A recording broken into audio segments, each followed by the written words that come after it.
দেশ ও রাজ্যের সাড়া ফেলা সেরা খবরের ঝলক জানাবো আজকের বাছাই করা গুরুত্বপূর্ণ তাজা খবর। শুরুতেই হেডলাইন। আরজি করের অভয়ার গণধর্ষণ খুনের ঘটনা কেন ধামাচাপা দিতে চাইছে সিবিআই? হাইকোর্টে তীব্র ভৎসনার মুখে কেন্দ্রীয় তদন্তকারী সংস্থা। 5 জন কর্মী থাকলেও সভা করব 21শে জুলাই ধর্মতলায়, জামায়াতের ডাক মমতার। বেইমান ইস্যুতে তোপ বিদ্রোহীদের। জুলাই মাসে অন্নপূর্ণা ভান্ডারের টাকা আদেও কি পাবেন? স্ট্যাটাস চেক করুন এভাবে। বাংলায় এবার অভিন্ন দেওয়ানি বিধি। অমিত শাহ কথা দিয়েছিলেন নতুন সরকার বিধানসভায় আনছে বিল। সাধ্য নেই বসের, তবুও মেসেজ। আসরে এবার নতুন বস স্ক্যাম, সর্বস্ব খোয়াতে পারেন আপনিও। আসছি বিস্তারিত খবরে। আরজি করের অভয়ার গণধর্ষণ খুনের ঘটনায় একদিকে যেমন প্রমাণ লোপাটের অভিযোগ উঠেছে তৎকালীন কলকাতা পুলিশ সুপার বিনীত গোয়েল ও তার সাঙ্গপাঙ্গদের বিরুদ্ধে, পাশাপাশি অন্যদিকে সিবিআই এর তদন্ত প্রক্রিয়া অত্যন্ত সন্দেহজনক ঠেকছে সাধারণ মানুষের। বিশেষ করে আরজি করের তদন্তকারী আধিকারিক সীমা পাহুজার দিকে সরাসরি অভিযোগের আঙুল তুলেছেন তমলুকের বিজেপি সাংসদ ও প্রাক্তন বিচারপতি অভিজিৎ গাঙ্গুলি। তিনি সীমা পাহুজাকে গ্রেপ্তার করে জিজ্ঞাসাবাদের দাবি পর্যন্ত তুলেছেন। তবে এই মামলায় সিবিআই এর তদন্ত প্রক্রিয়া শুধু সাধারণ মানুষের কাছেই নয়, খোদ কলকাতা হাইকোর্টের কাছেও অত্যন্ত সন্দেহজনক ঠেকছে। বৃহস্পতিবার মামলার শুনানিতে বিচারপতি শম্পা সরকার সিবিআইকে কার্যত তীব্র ভৎসনা করেন। অভয়ার পরিবারের আইনজীবী জয়ন্ত নারায়ণ চট্টোপাধ্যায় এও পর্যন্ত দাবি জানান, সিবিআই যদি তদন্ত করতে না চায় তাহলে এনআইএর অথবা সিআইডিকে মামলা হস্তান্তর করুক আদালত। বিচারপতি সিবিআই এর আইনজীবীর উদ্দেশ্যে প্রশ্ন ছুড়ে দেন, সিবিআই তদন্তে হস্তান্তরে দেরি এবং তথ্য প্রমাণ বিভিন্ন বিনষ্ট করার জন্য কারা দায়ী? সাংবাদিকদের মুখোমুখি হয়ে সিবিআই এর প্রতি তীব্র অনাস্থা প্রকাশ করেন আইনজীবী জয়ন্ত নারায়ণ চট্টোপাধ্যায়। তিনি বলেন, চার্জশিট দাখিল করার পর 1 বছর 7 মাস কেটে গিয়েছে, এটাও তো একটা অপরাধ। নির্যাতিতার মা বাবা বারবার সিবিআই এর শরণাপন্ন হয়েছেন এবং লাস্ট অর্ডারে মহামান্য বিচারপতিরা বলে দিয়েছিলেন সিবিআই নির্যাতিতার মা বাবার সঙ্গে কথা বলবেন এবং তাদের যে বক্তব্য শুনবেন সেই অনুযায়ী তদন্ত এগিয়ে নিয়ে যাবে। কিছু করেনি। প্রায় 1 ঘন্টা ধরে মহামান্য বিচারপতিদের কাছে তীব্র ভৎসনার শিকার হয়েছেন সিবিআই এবং মহামান্য বিচারপতিরা ভরা এজলাসে এটাও বললেন, আমরা তাহলে কি করব? সিবিআই যদি তদন্ত করতে না চায় আমাদের কি করা উচিত সিবিআই বলে দিক।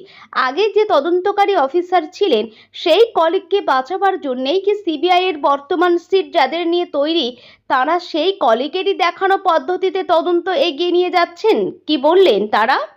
আজকে মহামান্য বিচারপতিরা শুধু নন, আমরা সকলেই একেবারে হতাশ সিবিআই এর তদন্তে। তিনি এও বলেন, প্রয়োজন হলে সিআইডির হাতে তদন্তভার তুলে দেওয়া হোক। সিবিআই এর প্রতি আর আমাদের বিন্দুমাত্র আস্থা নেই। গত 21শে মে সিবিআইকে রিপোর্ট দেওয়ার নির্দেশ দেয় আদালত। সেই নির্দেশ অনুযায়ী আরজি কর কাণ্ডের রিপোর্ট জমা দেয় সিবিআই।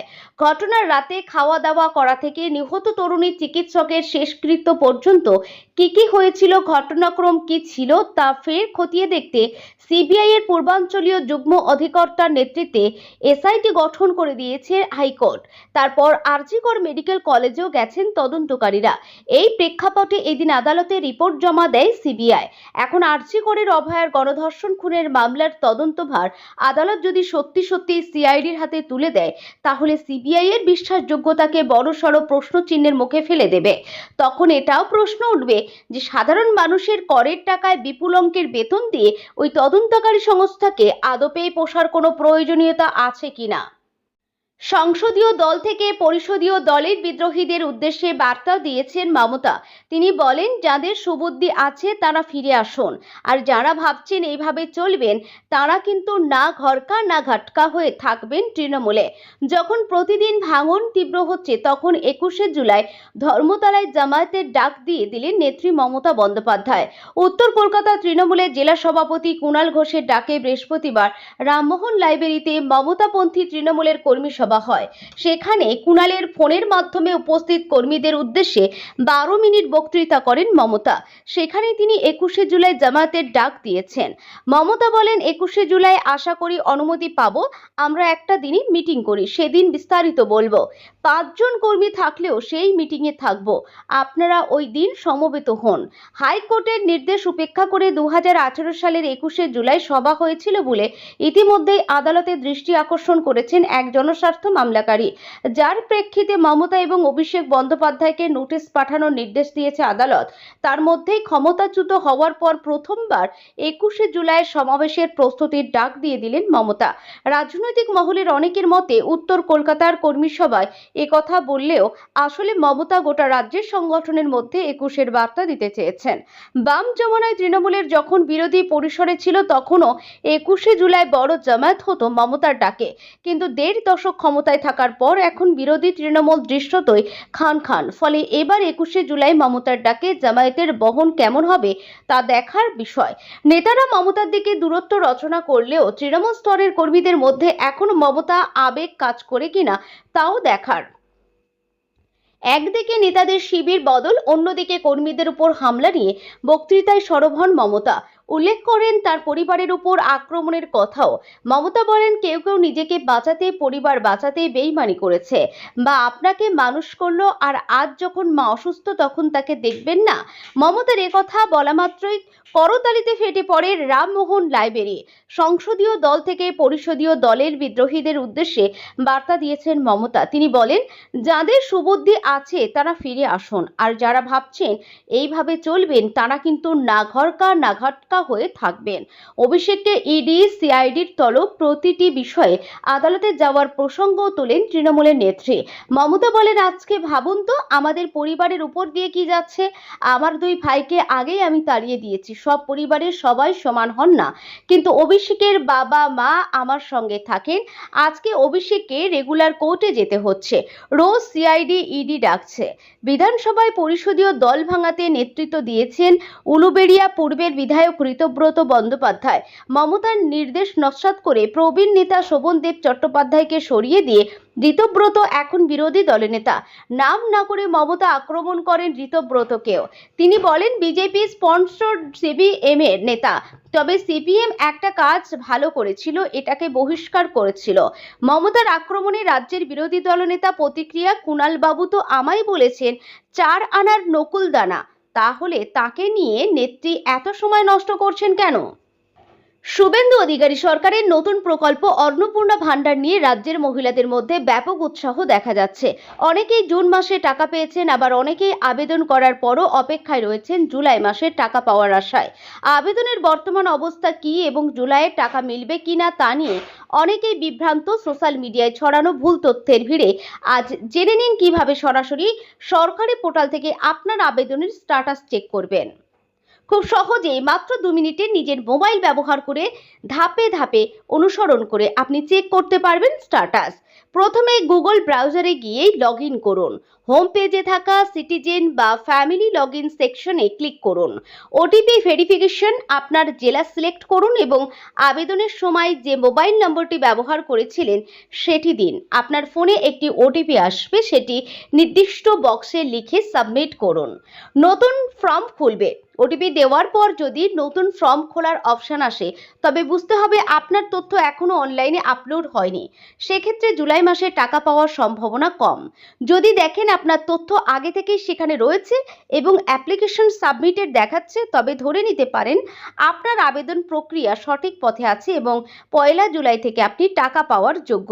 সরকারের কড়া নজরদারি, লক্ষ্মীর ভাণ্ডারের তুলনায় অন্নপূর্ণা ভাণ্ডার প্রকল্পের আবেদন প্রক্রিয়া ও যাচাইকরণে সরকার অনেক বেশি কঠোর। সঠিক উপভোক্তার কাছে সুবিধা পৌঁছে দিতে এই দীর্ঘ সময় নেওয়া হচ্ছে বলে জানানো হয়েছে। তবে স্ট্যাটাস সাবমিট থাকার পরেও যদি জুলাই মাসে টাকা না ঢোকে, সেক্ষেত্রে পরবর্তী করণীয় নিয়ে সরকার সম্ভবত শীঘ্রই বিস্তারিত নির্দেশিকা জারি করবে। তারিখটা ছিল 10ই এপ্রিল 2026। কলকাতায় বিজেপির নির্বাচনী ইস্তেহার বা সংকল্পপত্র প্রকাশ করতে এসেছিলেন কেন্দ্রীয় স্বরাষ্ট্রমন্ত্রী অমিত শাহ। সেখানে তিনি একটি কথা বলেছিলেন যা সেদিন অনেকে হয়তো হাওয়ায় উড়িয়ে দিয়েছিলেন। বললেন, বাংলায় বিজেপি সরকার তৈরি 6 মাসের মধ্যে অভিন্ন দেওয়ানি বিধি বা ইউনিফর্ম সিভিল কোড কার্যকর হবে। 3 মাসও পেরোয়নি, সে কথা বাস্তবের দরজায় কড়া নাড়ছে। মুখ্যমন্ত্রী হিসাবে শপথ নিয়েছেন শুভেন্দু অধিকারী 9 মে 2026, আর এখন খবর তার সরকার ইউসিসি বিল বিধানসভায় পেশ করতে চলেছে। সহজ করে বললে, অভিন্ন দেওয়ানি বিধি মানে হলো দেশের প্রতিটি নাগরিকের জন্য বিবাহ বিচ্ছেদ, উত্তরাধিকার এবং দত্তক নেওয়ার ক্ষেত্রে একই আইন, ধর্ম নির্বিশেষে। এখন দেশে যে ব্যবস্থা আছে সেটা আলাদা। হিন্দু, মুসলিম, খ্রিস্টান প্রত্যেক ধর্মের নিজস্ব পার্সোনাল ল আছে। বিবাহ উত্তরাধিকারের ক্ষেত্রে সেই আলাদা আলাদা আইন চলবে। ইউসিসি এলে সবার জন্য এক আইন। উত্তরাখণ্ডে এই আইন আগেই কার্যকর হয়েছে, গুজরাটেও। সবশেষে আসামের বিধানসভায় ইউসিসি বিল পেশ হয়েছে মে মাসে। এবার পালা পশ্চিমবঙ্গের। ইউসিসির অন্যতম বড় বিষয় হলো লিভ ইন সম্পর্কের নিয়ন্ত্রণ। এখন যেমন ইচ্ছে মতো লিভ ইনে থাকা যায়, ইউসিসি এলে সেই সম্পর্ক বাধ্যতামূলকভাবে নিবন্ধন করতে হবে, না করলে শাস্তি। উত্তরাধিকারের প্রশ্নেও বড় বদল আসবে। কেউ উইল না করে মারা গেলে সম্পত্তি কিভাবে ভাগ হবে সেটা নির্ধারিত হবে একটি অভিন্ন নিয়মে। স্ত্রী বা স্বামী, সন্তান, বাবা মা সবাই সমান অগ্রাধিকার পাবেন। বহু বিবাহ নিষিদ্ধ হবে। বিবাহ বিচ্ছেদের ক্ষেত্রে নিবন্ধন বাধ্যতামূলক। বিজেপির যুক্তি স্পষ্ট, এই আইন মুসলিম মহিলাদের জন্য বিশেষভাবে দরকারি। 3 তালাক বা বহু বিবাহের মতো প্রথা থেকে রক্ষা পাবেন তারা। শাহ সেদিন সংকল্পপত্রে শুধু ইউসিসি ঘোষণা করেননি, বলেছিলেন মহিলাদের জন্য মাসে 3000 টাকা আর্থিক সহায়তা, গরু পাচার বন্ধে কঠোর পদক্ষেপ, 100 দিনের মধ্যে শিল্পনীতি সংক্রান্ত সিদ্ধান্ত। ইউসিসি প্রতিশ্রুতিটা তালিকায় ছিল একেবারে উপরের দিকে। এই আইন নিয়ে বিতর্ক বিস্তর। বিশেষজ্ঞদের একাংশের মতে তফসিলি উপজাতিদের এই আইনের বাইরে রাখলে তা আর কতটা অভিন্ন থাকে সেই প্রশ্ন থেকেই যায়। লিভ ইন সম্পর্কে পলিসি হস্তক্ষেপের বিধান নাগরিকদের ব্যক্তিগত স্বাধীনতা খর্ব করে কিনা তা নিয়েও আপত্তি আছে। অনলাইন প্রতারণার দুনিয়ায় প্রতিদিন নিত্য নতুন ফাঁদ পাচ্ছে সাইবার অপরাধীরা। এবার তাদের নিশানায় অফিসের উচ্চপদস্থ কর্তারা।